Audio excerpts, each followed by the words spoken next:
All right, today we're tackling a place that's a bit of a puzzle, Jharkhand. It's a state in eastern India, and here's the thing. Its history goes back for ages, but as a state, it's super young, barely 2 decades old. So let's try and piece together what's going on here. So, to really get Jharkhand, you've got to start with its name. It literally translates to the land of forests. And that's not just some pretty poetic title. It's the absolute core of this place's identity. It's all about its dense forests and incredible natural wealth. But here's where it gets interesting. Even with a history that goes way, way back to ancient empires, Jharkhand only became an official state on November 15th, 2000. I mean, think about that. It's one of India's youngest states. And that, right there, is the big question we're going to unpack.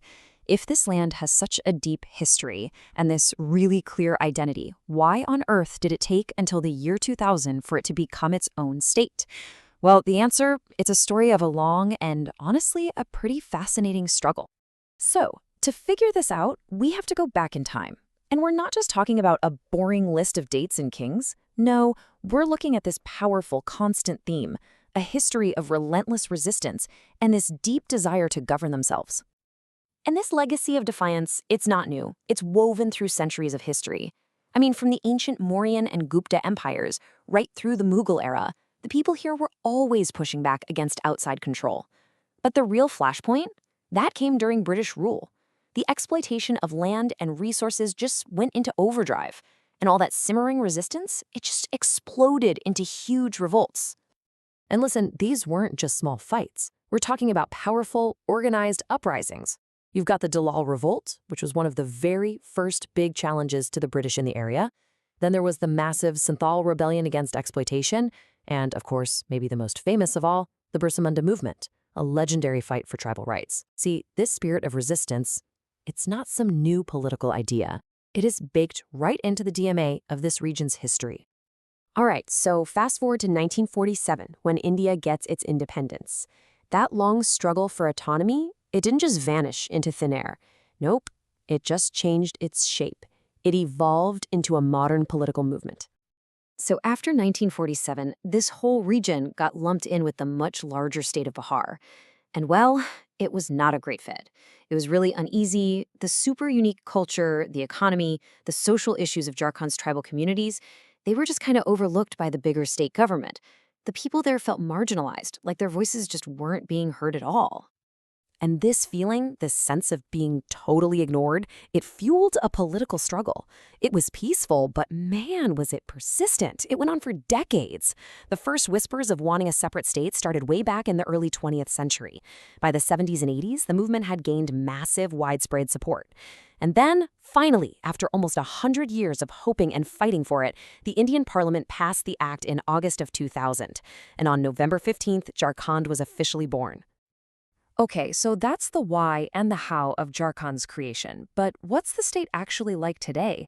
Let's take a quick look, a little snapshot. First up, let's talk about the people. The census data shows us something really key. Jharkhand is overwhelmingly rural. I mean, more than 3 out of every 4 people live in villages, not big cities. And that one fact, it shapes pretty much everything from the economy and the culture all the way to its biggest challenges. Now, what about education? The numbers here tell a really interesting story, one of both progress and a pretty big persistent challenge. The overall literacy rate is hovering around 66%. But look closer, and you see this huge gap between men and women. For men, it's almost 77%, but for women, it drops all the way down to just over 53%. Closing that gap has been a massive, critical mission for the state.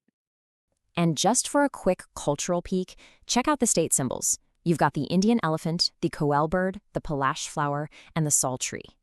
Every single one of them is a constant reminder of that core identity we talked about. They're all native to the region, which just drives home that deep, deep connection to the natural world. Okay, so this brings us to right now, to the present day. And honestly, the story of Jharkhand today is a story of a huge paradox. It's a state with just incredible potential, but it's also facing challenges that are just as big. And you can see that paradox laid out right here. On one hand, you have this incredible opportunity. The state is a mineral powerhouse, absolutely loaded with resources like coal and iron ore. Plus, it's home to the amazing cultural heritage of 32 different tribal communities. But then, you look at the other side, and the challenges are just staggering. Widespread poverty, right alongside all that wealth. The state has also had to grapple with Naxalism, a really long-running armed conflict, and the tragic problem of its own people being displaced for the exact same industrial projects that are supposed to make life better. So, in the end, Jharkhand's journey to becoming a state was a huge triumph. It was the culmination of this long fight for self-determination. But you know what? The fight isn't over. It's just changed. The big question now is, how can this state, a state literally born from a legacy of resistance, finally turn all of its immense natural wealth into real well-being for all of its people? What do you think the future holds for the land of forests?